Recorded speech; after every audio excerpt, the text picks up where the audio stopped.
दोस्तों, हज़रत इब्राहीम अलैहिस्सलाम अल्लाह ताला के बरगुज़ीदा बंदे और जलीलुल क़द्र पैगम्बर गुज़रे हैं। 80 साल की उम्र में अल्लाह ताला ने आपको दुआओं के सदक़े हज़रत इस्माईल अलैहिस्सलाम की सूरत में एक खूबसूरत बेटा अता फ़रमाया। अल्लाह ने आपको बहुत सारे तरीक़े से आज़माया। हमेशा वो रब्बुल ज़ुल जलाल के इम्तहान और आज़माइशों में कामयाब होते रहे। एक रोज़ हज़रत इब्राहीम अलैहिस्सलाम ने ख्वाब में देखा कि वो अपने लख्ते जिगर को अल्लाह की राह में क़ुरबान कर रहे हैं। आप अलैहिस्सलाम ने मुसलसल 3 रातों यही ख्वाब देखा, लिहाजा आपको यकीन हो गया कि यही अल्लाह की मर्ज़ी है, क्योंकि दोस्तों अम्बिया इकराम के ख्वाब अल्लाह की तरफ से होते हैं। जब आपने अल्लाह के हुक्म की तामील का इरादा फरमाया तो इस ख्वाब को अपने बेटे के सामने बयान किया, तो बेटे ने क्या ही उम्दा जवाब दिया।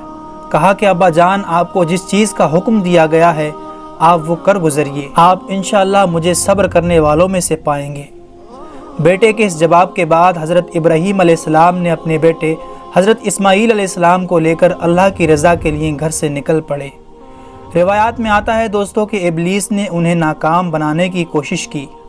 सबसे पहले उसने बीबी हाजरा रज़ी अल्लाह ताला अन्हु को बहकाना चाहा, लेकिन वो नाकामयाब हुआ। जब यहाँ इब्लीस के सारे बार नाकाम हो गए तो उसने हज़रत इब्राहीम अलैहिस्सलाम को उकसाने का इरादा किया और उनके दिल में बाप की मोहब्बत को उभारने लगा और कहने लगा, ए इब्राहीम, एक ख्वाब के सहारे तुम अपने इकलौते बेटे और प्यारे बेटे को कुर्बान करने चले हो। अल्लाह को राज़ी करने के और भी कई तरीके हैं। आप अलैहिस्सलाम ने पत्थर उठाया और शैतान की तरफ मारा और कहा कि हट जा मेरे रास्ते से।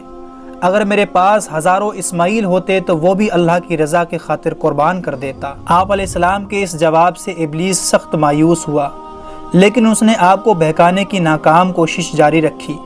हत्ता कि उसने हज़रत इस्माईल अलैहिस्सलाम को भी बहकाना चाहा, लेकिन वहाँ भी उसे नाकामी मिली। हज़रत इस्माईल अलैहिस्सलाम ने फरमाया, मैं अपने रब की रज़ा पर राज़ी हूँ। दोस्तों, कहा जाता है कि इब्लीस ने उनका 3 मरतबा रास्ता रोकना चाहा और तीनों मरतबा हज़रत इब्राहीम और हज़रत इस्माईल अलैहिस्सलाम ने उन पर कंकर बरसाए। और यही वो सुन्नत है जिसे हर साल हुज्जाज इकराम दोहराते हैं और ये सुन्नत रमी कहलाती है। बिलाखिर दोनों बाप बेटे वादी मिना पर पहुँचे, जहाँ इस्माईल अलैहिस्सलाम को ज़िबा करना था। ऐसा मंज़र कायनात ने कभी नहीं देखा था। इस्माईल अलैहिस्सलाम कहते हैं, अब्बा जान, आप मेरे दोनों हाथ और दोनों पाँव बांध दीजिएगा ताकि छुरी चलाते वक्त आपको कोई दिक्कत ना हो। और अब्बा जान, आप ज़मीन पर मुझे मुंह के बल लेटालिएगा ताकि मेरा चेहरा ज़मीन की तरफ हो। अगर मेरा चेहरा आपकी तरफ हुआ तो कहीं आपको मुझ पर तरस ना आ जाए और आप मुझे ज़िबा ना कर पाएँ। अब्बा जान, आप अपनी आँखों पर पट्टी बांध लीजिएगा और ज़िबा करने के बाद मेरा कुर्ता मेरी माँ को दे दीजिएगा ताकि उनको सब्र आ जाए। बाप ने सब बातों पर अमल किया। बेटे का माथा चूमा, पाँव बांधे और बेटे को ज़मीन पर मुँह के बल लिटा दिया और छुरी चला दी। लेकिन छुरी ने हज़रत इस्माईल अलैहिस्सलाम को ना काटा, क्योंकि दोस्तों अल्लाह को कुछ और ही मंजूर था। हज़रत इब्राहीम अलैहिस्सलाम छुरी चलाते, मगर छुरी चलने का नाम नहीं ले रही थी।